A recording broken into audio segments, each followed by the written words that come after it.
नमस्कार दोस्तों, हमारे YouTube चैनल पर आपका हार्दिक स्वागत है।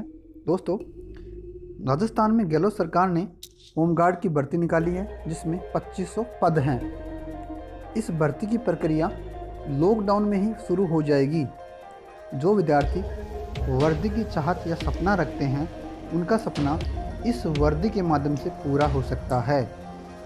इस भर्ती में क्या वेतन मिलेगा, क्या क्वालिफिकेशन होगी, क्या एज लिमिट होगी, क्या फिजिकल स्टेटस होगा, इस वीडियो के माध्यम से अपन पूरी जानकारी लेते हैं।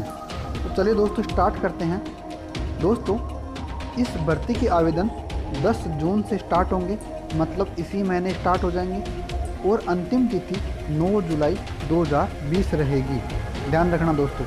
अगर बात करूँ मैं क्वालिफिकेशन की, तो दोस्तों क्वालिफिकेशन 8वीं पास होना चाहिए, न्यूनतम 8वीं कक्षा उत्तीर्ण होनी चाहिए। एज लिमिट की बात कर लूँ मैं, क्या एज रहेगी, तो एज सामान्य सी बात करूँ मैं तो 18 से 35 वर्ष होनी चाहिए। 18 से 35 वर्ष के बीच होनी चाहिए। आयु की गणना 1 अप्रैल 2020 को आधार मानकर की जाएगी। अभ्यर्थी का जन्म 1 अप्रैल 2002 के बाद तथा 1 अप्रैल 1985 से पहले का नहीं होना चाहिए। दोस्तों ध्यान रखना। अगर आवेदन की मैं फ़ीस की बात करूं, क्या आवेदन फ़ीस रहेगी, तो जनरल ओबीसी के लिए 200 रुपये हैं। SC ST EWS या MBC की बात करूं तो उनके लिए 175 रुपये है। ठीक, ये प्रक्रिया फर्स्ट फेज, सेकंड फेज और थर्ड फेज में पूरी होगी।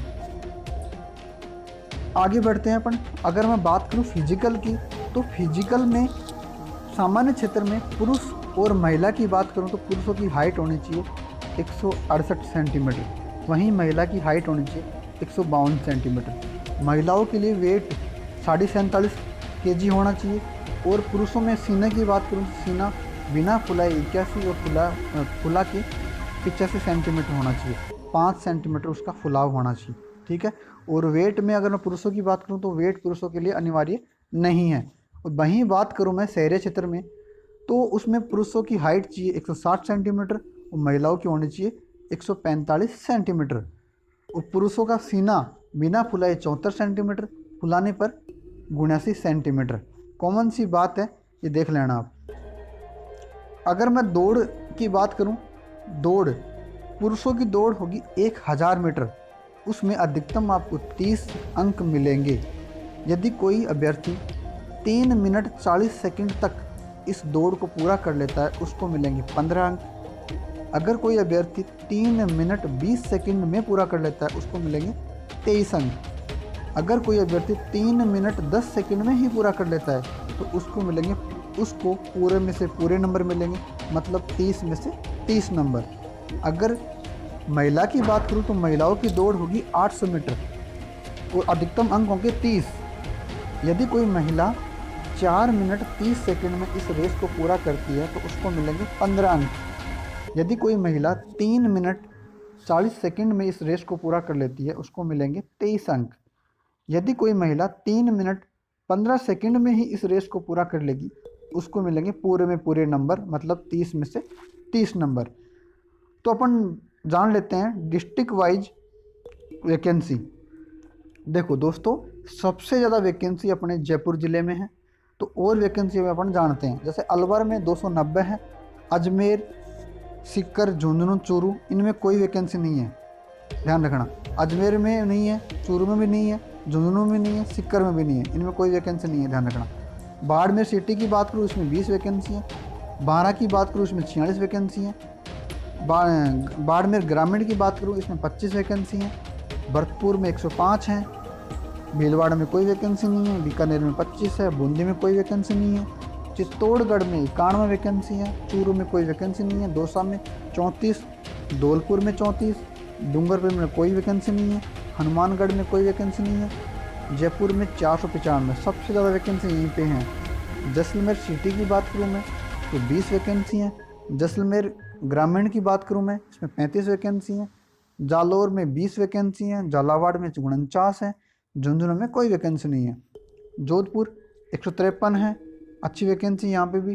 करौली में 20 हैं। कोटा में 139 है, यहाँ भी ठीक है। नागौर में 58 है। पाली में 70 है। प्रतापगढ़ में 20 है।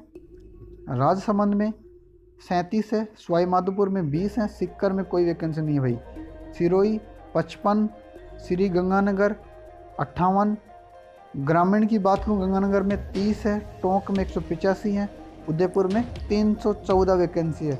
इसी प्रकार टोटल वैकेंसी होती है 2500। अगर मैं आरक्षण की बात करूं तो अनुसूचित जाति के लिए 16% आरक्षण रहेगा, अनुसूचित जनजाति के लिए 12%, ओबीसी के लिए 21%, ईडब्ल्यूएस के लिए 10%, एमबीसी के लिए 5% ये आरक्षण रिजर्व है। महिलाओं के लिए 30% आरक्षण रहेगा और वहीं भूतपूर्व सैनिकों के लिए 12.5% आरक्षण दिया गया है इस भर्ती के अंदर। आगे बात करूं मैं इसमें वेतन क्या मिलेगा, तो दोस्तों वेतन सीधा सीधा समझ लो आप 693 रुपये पर डे मिलेंगे। ये अच्छा वेतन है, ये कम नहीं है। बेरोजगार हैं उससे तो बहुत ही बढ़िया है कि 693 रुपये आपको पर डे मिलेंगे। और होमगार्ड में चतुर्थ श्रेणी जो कर्मचारी होता है उसका वेतन 590 रुपये होता है।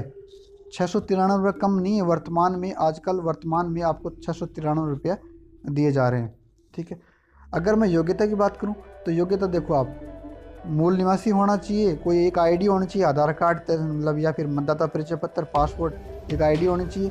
और ये देखना अच्छे से अनुसूचित जाति जनजाति के अभ्यर्थी उपरोक्त मापदंडों में उपलब्ध नहीं हो पा रहे हो तो लंबाई में सीने के न्यूनतम माप में 5 इंच छूट दी जा सकेगी, किंतु 5 सेंटीमीटर सीना खुला जाने की अनिवार्यता रहेगी। देखो इसका मतलब क्या है, मतलब एससी और एसटी के जो विद्यार्थी हैं ना, जो कैंडिडेट हैं, अगर किसी मापदंड को पूरा नहीं कर पाए तो उनकी जगह वो उनको ले लेंगे जिनका 5 सेंटीमीटर सीना फूलेगा। हालांकि वो कैंडिडेट एससी और एसटी के ही रहेंगे, जिसका 5 सेंटीमीटर सीना फुलाव होना चाहिए उनको वो ले लेंगे उनकी जगह। अगर मैं मेडिकल की बात करूं तो अभ्यर्थी की दोनों आंखों की दृष्टि 6/6 बिना चश्मे के होनी चाहिए, ये अनिवार्य होगा। अभ्यर्थी मानसिक रूप से जागरूक होना चाहिए, सुदृढ़ होना चाहिए एवं सभी शारीरिक विकारों दोषों रोगों से मुक्त होना चाहिए। अभ्यर्थी मानसिक रुग्णता से ग्रस्त नहीं होना चाहिए। अभ्यर्थी के ध्यान रखना यहाँ पे, अभ्यर्थी के घुटने आपस में टकराने, नसें फूली होना, भैंगापन, रतौंधी, रंग दृष्टि दोष, हकलाना, शल्य प्रॉब्लम या अन्य कोई विकृति अंग भंग जो कर्तव्य पालन में बाधक हो वो नहीं होने चाहिए, ध्यान रखना। ठीक है। अब बात करें दोस्तों विशेष योग्यता की, तो विशेष योग्यता में जिस कैंडिडेट के पास एनसीसी सर्टिफिकेट है उसको अधिकतम अंक 8 मिल सकते हैं। अगर ए सर्टिफिकेट है उनके पास उनको मिलेंगे 4 अंक, बी सर्टिफिकेट है उनको 6 अंक, सी सर्टिफिकेट है उनको मिलेंगे 8 में से 8 अंक पूरे में पूरे। दूसरी बात करूं मैं कंप्यूटर शिक्षा की, जिसके पास RKCL द्वारा RSCIT प्रमाण पत्र अथवा राष्ट्रीय इलेक्ट्रॉनिक एवं सूचना प्रौद्योगिकी संस्थान द्वारा प्रदत्त कंप्यूटर शिक्षा के संबंधित प्रमाण पत्र, मतलब कोई भी कंप्यूटर का एक प्रमाण पत्र होना चाहिए। और ITI जिसके पास है वो हर कैंडिडेट को 2 नंबर मिलेंगे। ITI मतलब कोई भी चलेगा, डीजल फिटर, प्लम्बर, वेल्डिंग कोई भी है उसको हर एक को 2 नंबर मिलेंगे। तो इसकी डिप्लोमा की बात कर लेते हैं। खेलों में प्रतिभागी होने का मान्यता प्राप्त संस्था का उपयुक्त प्रमाण पत्र होना चाहिए। जिसके पास खेलों के अंदर राष्ट्रीय स्तर का सर्टिफिकेट है उसको मिलेंगे 4 अंक, राज्य स्तर का सर्टिफिकेट है उसको मिलेंगे 2 अंक। स्काउट प्रमाण पत्र की बात करूं मैं तो स्काउट प्रमाण पत्र में जिसके पास राष्ट्रीय पुरस्कार जिस व्यक्ति को मिला है उसको मिलेंगे 5 अंक, राज्य पुरस्कार जिसको मिला है 3 अंक, और कोई भी जिसने कोई भी उत्तीर्ण किया हो उसको मिलेंगे 2 अंक, ध्यान रखना। और जिसके पास लाइसेंस हो हल्का या भारी, भारी हो उसको तो मिलेंगे 3 अंक और हल्का हो उसको मिलेंगे 2 अंक, ध्यान रखना दोस्तों। आगे चलते हैं। अगर बात करूं दोस्तों मैं नामांकन परीक्षा है तो अंक गणना मतलब परीक्षा के सभी चरणों के कुल 50 अंक होंगे जिसकी गणना नियम अनुसार की जाएगी। फिजिकल होगा आपका 30 नंबर का, विशेष योग्यता होगी आपकी 20 नंबर की, तो टोटल कितने नंबर होगी 50 नंबर। 50 नंबर में देखो उत्तीर्ण होने के लिए कम से कम आपको 40% अंक लाने होंगे और फिजिकल में आपको 15 नंबर लाने ज़रूरी हैं। 30 नंबर का फिजिकल होगा, 30 में से 15 नंबर आपके आने चाहिए और कुल मिलाकर 40% मार्क्स अथवा 50 में से 20 नंबर आपके आने चाहिए। समझ में आए, 50 में से 20 नंबर आपको पास होने के लिए चाहिए। ध्यान रखना।